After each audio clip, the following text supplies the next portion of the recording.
I'm Joe Bob Briggs, and it's sleazy 70s time here at Guilty Pleasures. Remember those movies from the 70s when the nastiness just kind of dripped off the screen and got all over your shoes? There were two places filmmakers would go to get down and dirty. One was Times Square in its heyday.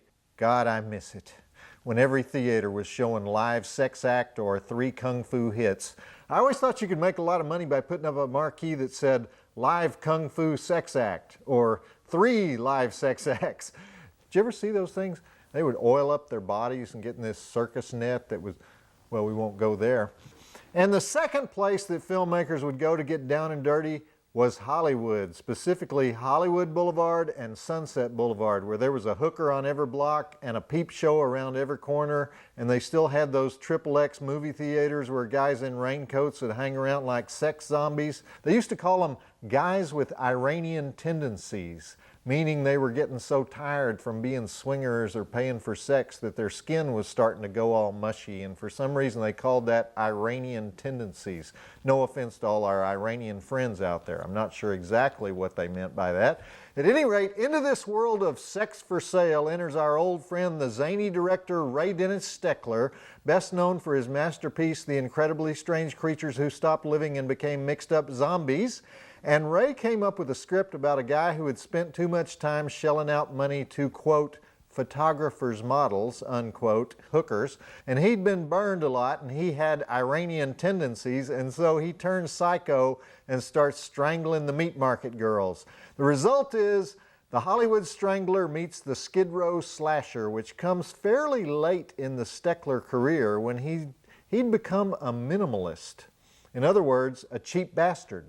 Did I say that? No, he didn't like to spend money on things like microphones. And so he shot the movie as a silent film and then put in voiceovers and dubbed the dialogue later when his distributors said, Ray, please. Rudolph Valentino died in 1926, okay? Ray made this movie for a budget estimated in the low 4 digits. He's the kind of guy who's been on a quest his whole life to figure out some way to make movies without spending money on stuff like, you know, film and cameras. Here at Guilty Pleasures, we consider him a god.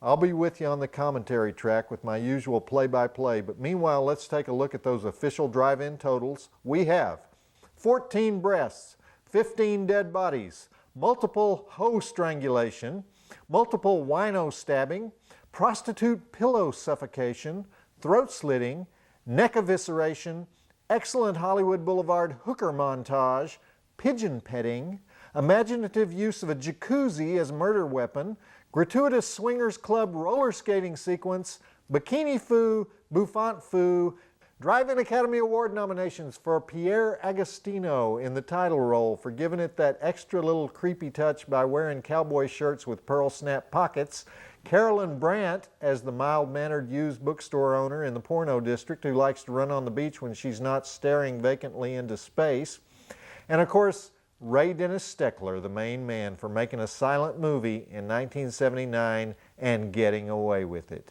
Joe Bob says check it out, and remember, never tease the psycho.